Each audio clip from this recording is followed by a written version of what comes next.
والمغتربين أيضا، وأيضا جماهيرنا تساند وتدعم اللاعبين المغتربين والمحترفين وتؤيد هذه القرارات لاستقطابهم وانتدابهم للتشكيلة الأولى للمنتخب الوطني.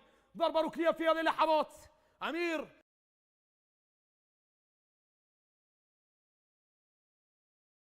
يرسل العماني، ترسل عالية، محاولة ولكن تشتيت نعم بقبضة اليدين من جوربرت، يرسلها تعود مجددا، ما زالت ابتعدت الخطورة ولكنها ما زالت ربما نعم بحوزة المنتخب العراقي. مجددا محاولة المرور للمنتخب العراقي على رواق الأيمن، محاولة عن طريق علي وبشار والصراع المستمر والضغط من جانب المدافعين، عودة في منطقة الدفاع للمنتخب العراقي، سيطرة وهدوء، والأجمل إذا سجلنا هدف ثاني قبل الذهاب إلى الاستراحة. سيطرة في توقيت رائع ومميز، إذا سجلنا ندخل إلى شوط المباراة الثاني ونحن نسيطر. الجماهير التايلاندية بدأت تتوافد لأن هذا الميدان هو الذي سوف يحتضن المباراة الثانية التي سوف يلعبها منتخب بلادهم مع منتخب لبنان. كرة للأمام، محاولة للمرور ولكن لا مرور، ما زالت قائمة، تسديدة إلى خارج أرضية الملعب.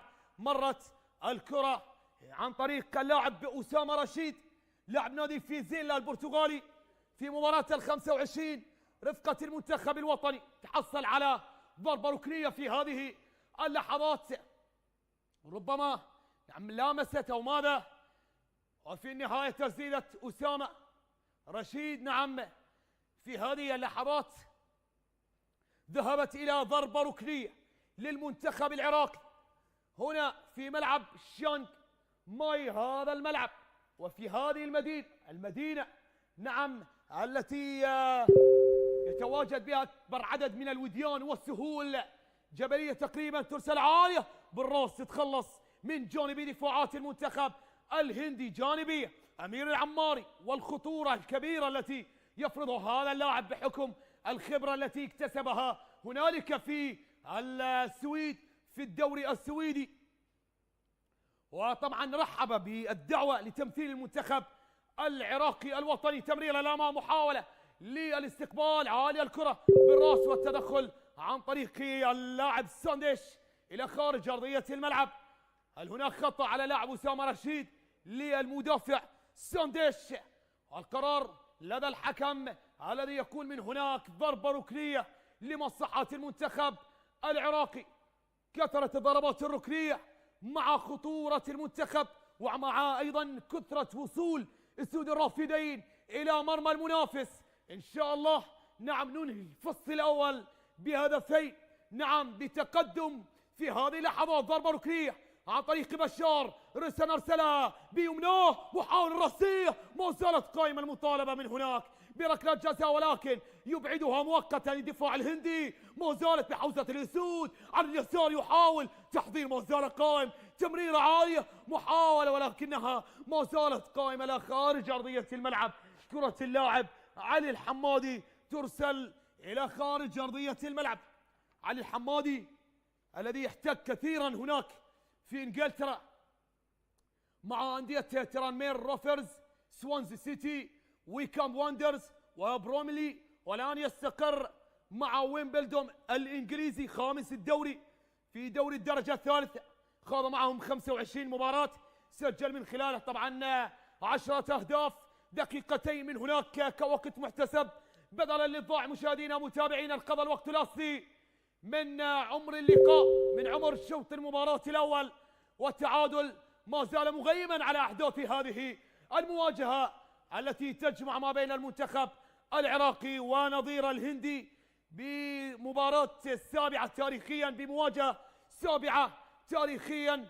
كما أسفنا في شوط المباراة الثاني تكلم عن الارشيف الذي رافق هذه المواجهات وماذا حدث من تفوق كبير لمنتخبنا الوطني. سنشاهد طبعا في شوط المباراة الثاني في شوط المدربين ماذا سيقول كاساس للاعبين، وماذا سيقول الكرواتي للاعب الفريق الهندي. وسنشاهد الكلام والحسم في شوط المباراة الثاني. إذا بقيت النتيجة على هذا الحال لا يوجد لجوء للأشواط الإضافية، لا يوجد تمديد، سنذهب مباشرة إلى ركلات الترجيح، إلى ركلات الحسم، وسنشاهد البطاقة الأولى التي تحصد لطرف من؟ للطرف الأزرق أم الأبيض. تمريرة في منتصف الملعب، محاولة لسوق قطعها أمير العمار، يرسلها ممتازة، وصلت لفائدة علي، يسقط من هناك الدفاع. ارتباك من الدفاعات الهندية بمواجهة هكذا لاعب محترف وقناص، نعم، ولا يتساهل أبدا أبدا، نعم، أمام الكرة وأمام المرمى. تمرير على جهة اليسار للمنتخب الهندي الذي طبعا يعاني الآن من افتقار هجومي في هذه الدقائق.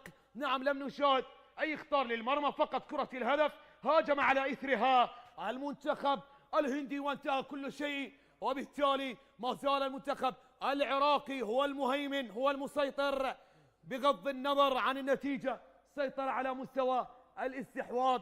وبالتالي نطمح أن تترجم هذه نعم النسبة الكبيرة من الاستحواذ إلى أهداف في شوط المباراة الثاني. في هذه اللحظات مشاهدينا متابعين، حكم المباراة يعلن عن نهاية شوط المباراة الأول بالتعادل ما بين المنتخبين. الآن نعود بالصوت والصورة إلى الزميل العزيز في الاستوديو قحطان المالكي.